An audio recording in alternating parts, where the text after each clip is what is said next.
Let's get to hot picks. Our guest has 3 ideas for you that she says will be high-quality compounders when and if the U.S. housing market bounces back. We are joined by Lilly Tzvetkova, co-head of U.S. Equities, senior portfolio manager at CWB Wealth Management. Thank you very much indeed for coming on the show. Pleasure to be here, Andrew. Just to update us briefly, what has been happening in the U.S. housing market? Have we been seeing weakness?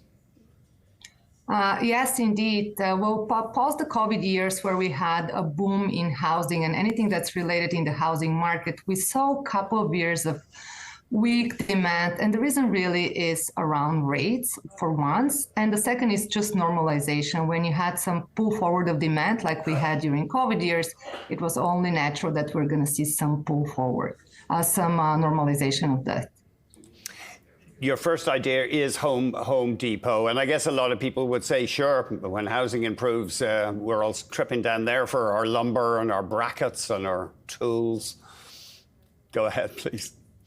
Yeah. Well, yeah, Home Depot, it's well loved by the consumer, great customer service, convenient location. And just if we go back to how they become what they have become is they were able to consolidate a very fragmented market of moms and pop shops.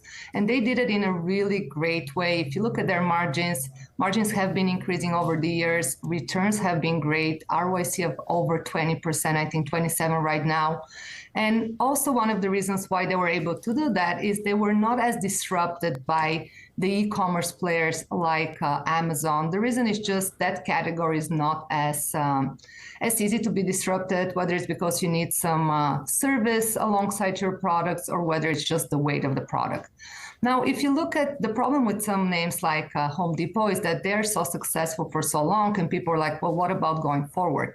Now, the TAM, the total addressable market, is very large, currently at about 1 trillion. And despite the fact that we had that consolidation in the space, it does remain fragmented. Not so much on the do-it-yourself space, which is what probably most people are thinking about, where Lowe's and Home Depot are dominant players.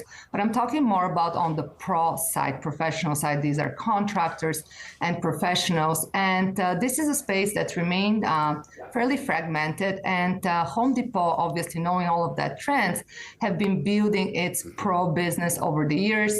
They've done it both organically and through acquisition. And most recently, they did 2 very large acquisitions in 2024 and 2025, adding all sorts of capabilities they used to not have. They added landscaping, roofing.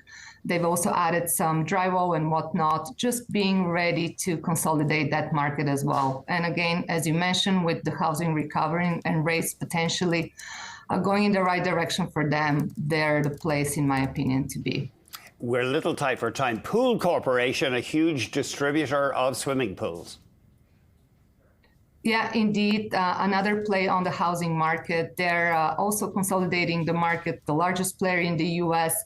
It is important. Scale is important in that market because they're targeting mostly professionals. And for them, time is money. They need to have whatever they need as soon as they are able to do it. And Pool's offering that to them.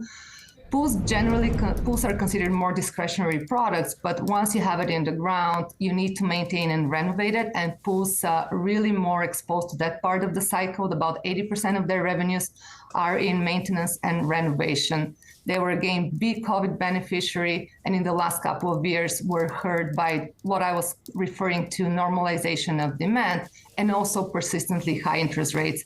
Who are generally financed by debt, and that's why interest rates matter so much. Now, if rate starts to normalize and we see some housing recovery, expect Pool Corp to perform really well and to continue their upward trajectory.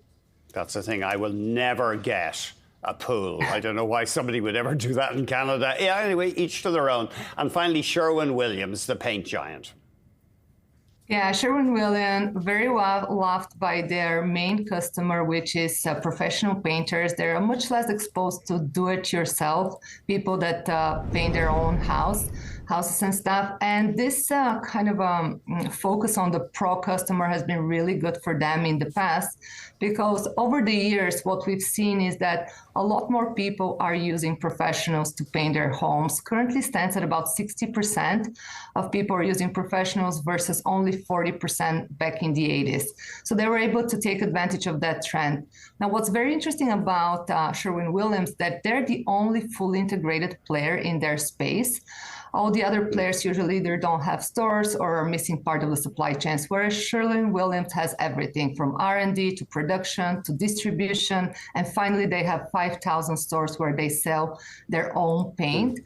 They're extremely well-liked and knowledgeable stuff. All of that's really helping them to do really well. They're able, during disruption time, to do really well and to provide service, which is what happened during COVID. So once the housing market recover, expect them to do very well as well. Lilly, thank you very much indeed. Really appreciate it. Lilly Tzvetkova, co-head of U.S. equities and senior portfolio manager at CWB Wealth Management.